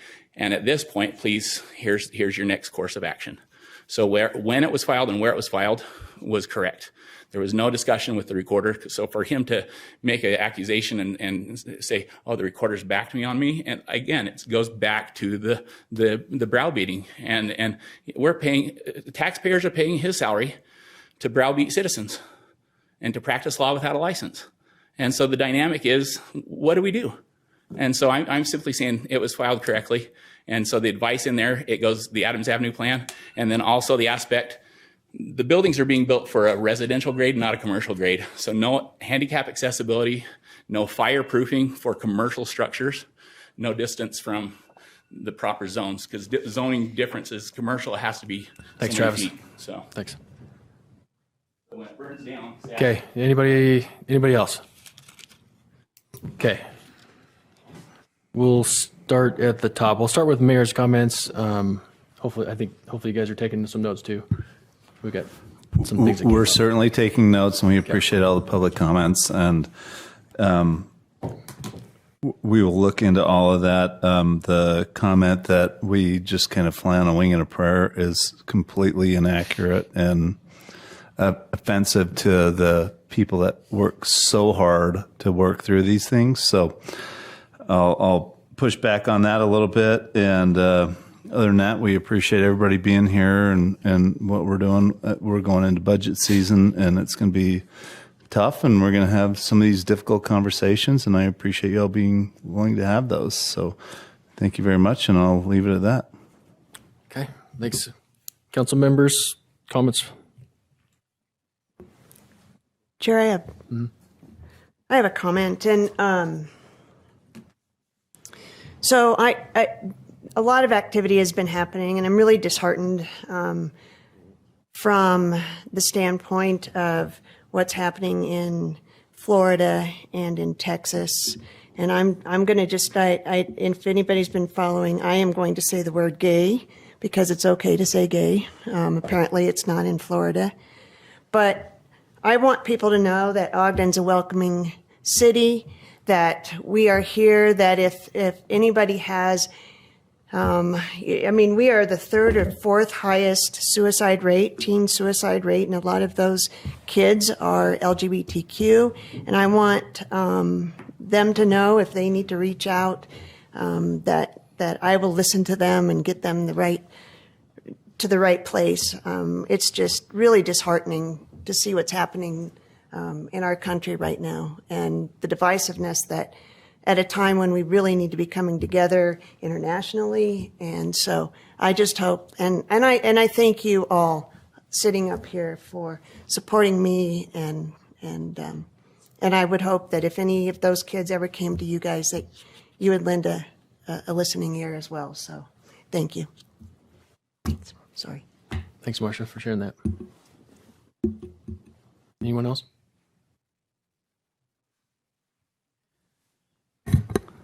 I just want to add my voice of support to Councilmember White's comments. I think it's important to say it out loud, and that I thank you for what you said, Councilmember White, and that you have my full support, and the LGBTQ community has my full support as well for being an inclusive community to them. So thank you for your words. Others? Chair, this is somewhat petty compared to to Marcia's comment, but there's been a few times I've been called out for representing my constituents, and I'm not sure why it should be. I should feel ashamed for representing legitimate points of view that are in our city and concerns, but I'm not ashamed. I think that those points of view need to be voiced, and I'm going to continue to do so. If it makes people offended, I am sorry for that. I think you need to look inward. Okay. Thank you. Anyone else? Okay, I'll just say a couple of things. What you shared, you can share from a perspective I can't. And so I appreciate that you did share it, and I want you to know that I support you and I love you for that. And that the stuff that's going on in the nation, it is disheartening because people are a lot more valuable than right or left. And I commend this council for seeing past left and right. I think we see through that and we see people. And so if there is ever anybody out there that's listening to this that is thinking of hurting themselves, I hope that we do share a message of love and that they know that we all are lock and step in making sure that they feel loved and that they can be everything that they are unabashedly. So thanks for sharing that message tonight. Just a couple items. I had a conversation with a constituent or stakeholder at the airport recently, and I don't think we need to get into the details of what was shared tonight. I just wanted to say that personally, I'm at a point where I'm like, I don't know what to do to make it better. We're put in this position to choose sides all the time. And it's exhausting and confusing and dizzying, frankly. And so I don't know what can be done at the airport to resolve differences, but I guess answering them back and forth in a legislative setting just isn't it. I mean, like nothing I can say here tonight or any of us are going to say is going to make that tension go away. So whatever can be done, I'm sure there are a lot of people doing everything they can, but I'm frankly just kind of exhausted by being stuck in the middle by it.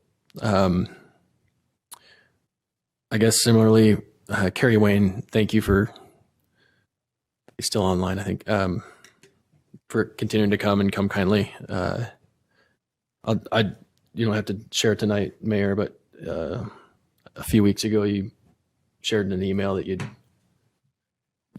passed it along to the engineering division for them to look into and reach some resolutions. So if it's okay with you, I'd love to hear an update from them on how that's going. If there's nothing more that can be done and that's what their answer is, that's what their answer is. But I do think we owe it to Carrie and the other neighbors just to make sure that we're clearly communicating that out in the open. So I guess for Travis's comments and questions, I don't see Greg, but I wouldn't reach to Greg for any legal defense, that's for sure. But Gary, is there anything discussed tonight that we asked of Greg on procedure that needs clarifying or expanding on? I don't think so. The Board of Zoning Adjustment doesn't have any jurisdiction at all over a recommendation for a legislative act. And so I'm sure that Greg talked to Mark Stratford about it, and that was the advice. And that's what he passed on. So including it, not just tonight, but at the time that this was submitted? Correct. Okay. Thank you, Greg. Thank you, Gary. Gary's proven to be quite a talented attorney. Appreciate you. Okay. That wraps up Mayor Council comments. I'll entertain a motion to adjourn. Motion to adjourn. Second. Motion by Councilmember Heyer, second by Councilmember Blair to adjourn. This is a voice vote. All in favor, say aye. Aye. Any opposed? Okay, we are adjourned. Let me know when you're ready for the RDA.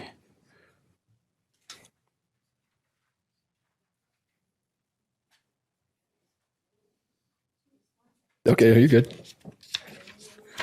We're paid by the hour. We're good. Yep. $4.09. Is that how? No, we're not? No. Oh, okay. I already made a joke Good. tonight. Okay. Trouble for it. Welcome everybody to the special redevelopment agency meeting of March 15th, 2022. Let the roll call reflect that all board members are present. First item on the agenda is approval of minutes. Councilmember Blair, the regular meeting of July 13th, 2021.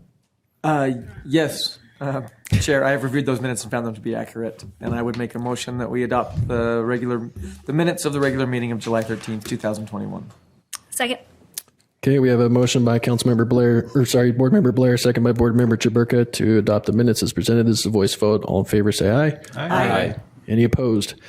That passes. Okay, let's bring up Jeremy Smith for reports from administration on proposed land transfer, 2300 Quincy Avenue, Infill. Welcome back, neighbor. Thanks. Great to be back. Today we're going to be talking about the 2300 Quincy Avenue infill project and your role, what we'll be asking for you today. This is a property we started acquiring our properties for this project about 10 or 11 years ago. Over the past few years, we've purchased the remaining pieces we need to actually do this infill project. And so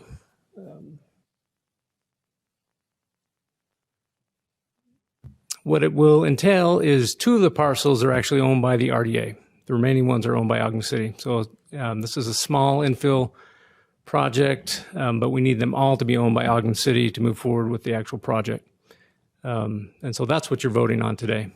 Previously, you voted on an approved CIP funds to actually develop the public infrastructure in this project. That was in fiscal year 21. And it also, this type of project was approved under the small subdivision, the Quality Neighborhood Initiative as a small subdivision. Just to give you a little background on the project, it is a small little infill pocket subdivision. It's large enough that it accommodate 8 single-family homes, and the city would be the developer and working with a contractor to build those homes. would retain ownership of the project. Architecture would reflect the surrounding historic neighborhood, and we're currently looking at wrapping into that architecture some ADU-ready spaces that are built into the home. So the homeowner could come in if they choose to develop those and make them ADU units. We're working through some conceptuals on that currently. We also have a goal to use water-wise landscaping to be implemented in each of these properties. And this property is a little unique in that it currently includes one historic home already that the city or the RDA owns, and it would be restored back to or have a historic restoration on it and then sold. So that's the background. These are the two parcels that need to be transferred. If you were to look at the plat overhead, there's one that has the existing home on it above, and then there's just a smaller piece below. But both of those would need to be transferred to Ogden City. And just to give you a little overall concept of where this lays in the city, this is an aerial and showing some of the surrounding work have done in this neighborhood. This is really one of our target streets. We've done a lot of renovations. The green circles there are homes that we purchased and renovated and sold to owner occupants. We've also done, it looks like, a help loan on that same street. And we're just west of the OGDEN subdivision also. So, and then you can see the blue dot to the west side where it says future infill is the location of this subdivision that we're talking about now. And this gives you just kind of a street view of what that property looks like with the existing home adjacent to it. And that's all I have today. If you have any questions, I'm happy to answer them at this time.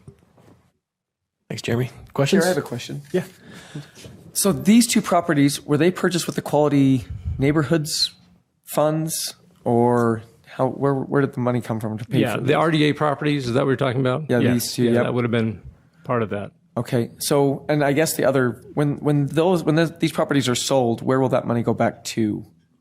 If it's prorated back to that, no, that once they're transferred, if they're transferred to Ogden City, So most of it will be developed, and if there's profits to be put back, it would just go back into the housing fund that we have. Just go to that. Okay. Yeah. That's what I was curious. Okay.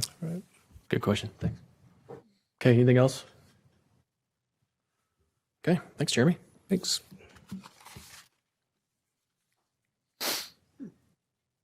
Okay. If there's no more questions or comments from the board, we'll entertain action. Oh, I will. Chair, I'd make a motion then that we adopt proposed resolution 2022-1. Second. We have a motion by Board Member Heyer, second by Board Member Blair to adopt proposed resolution 2022-1. This is a roll call vote. Councilmember Blair, Aye.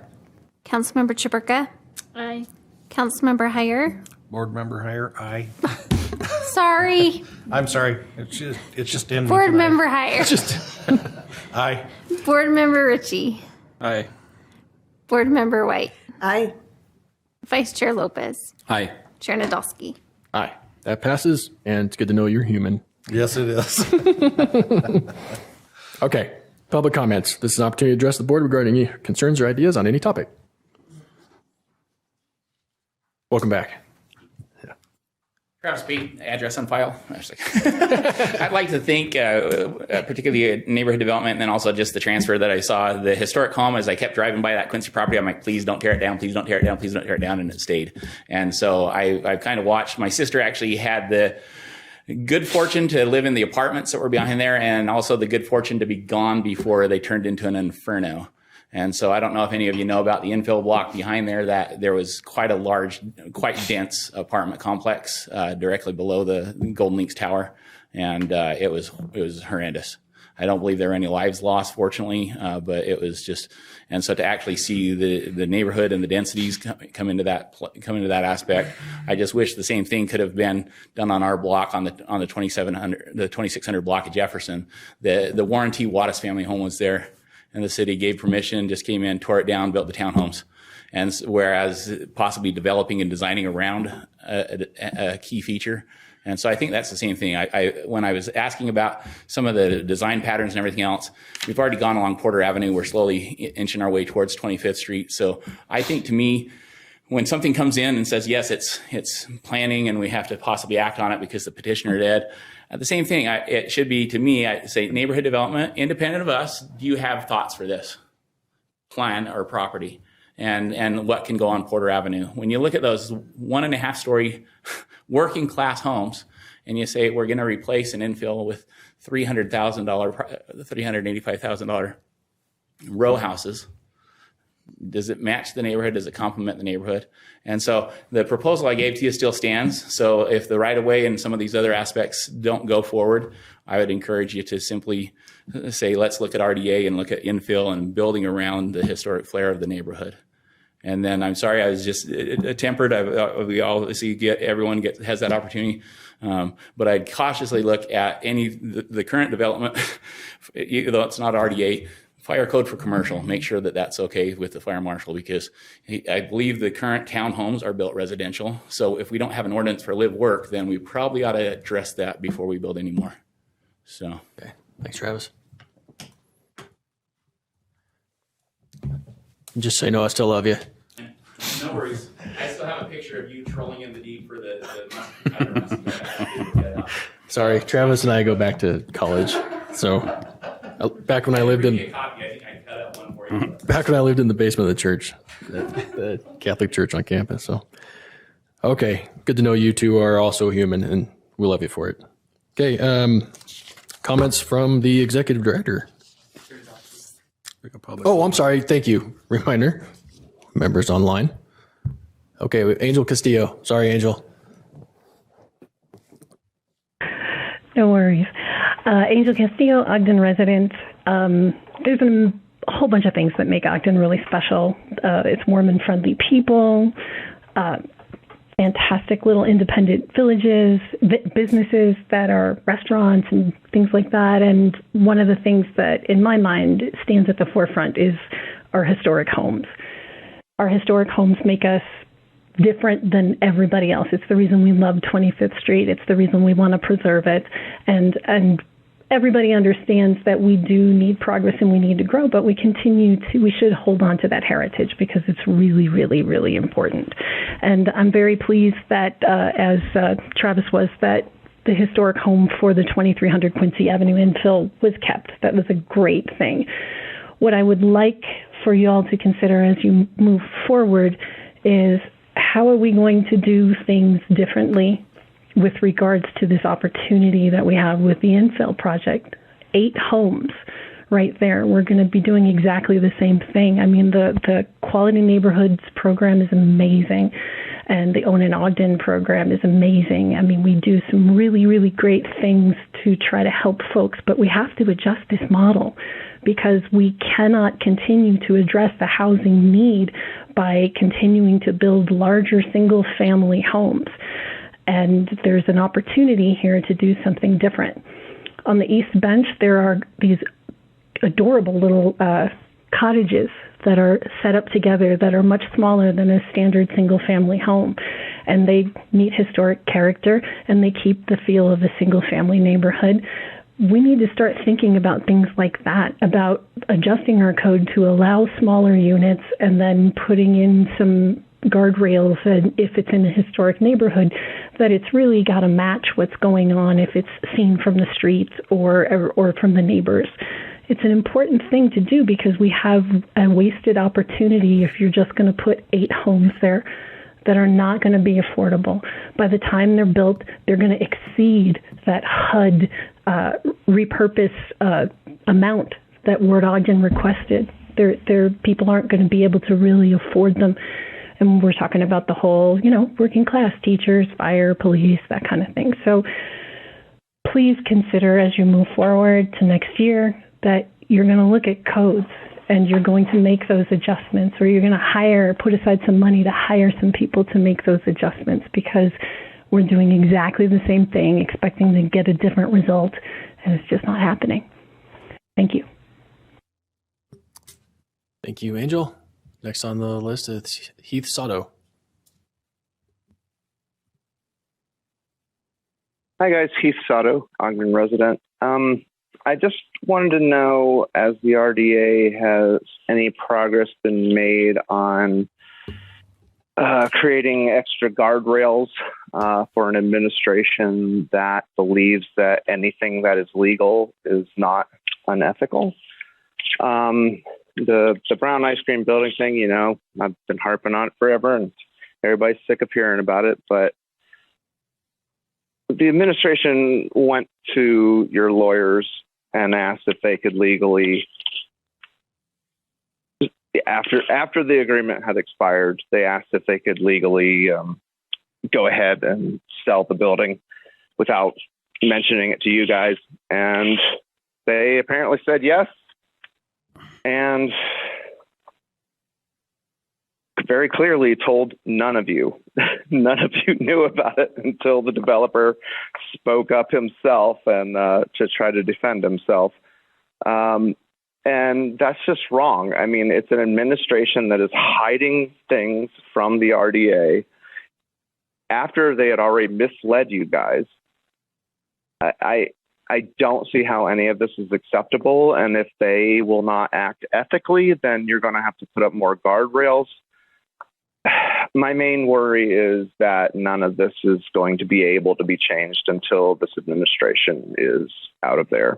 And that's just sad for Ogden because there's a lot of development happening, a lot of movement happening. And we have an administration that's not honest with you, doesn't respect you, doesn't show you the respect you deserve. You put in so much work for the small amount you're paid, and you're being informed by people that are paid ridiculous amounts of money, upwards of $200,000 a year, to get things right and to tell you the truth. And that's just not happening. And I'm tired of watching it happen. Good luck, guys. I don't know what else to say. Thanks.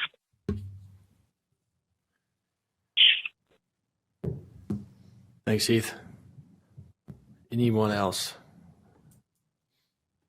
Okay. Comments from Executive Director. I have nothing to add at this time. Thank you very much. Thank you. Comments from board members?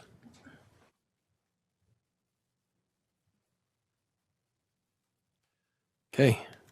I'll consider a motion on a closed executive session.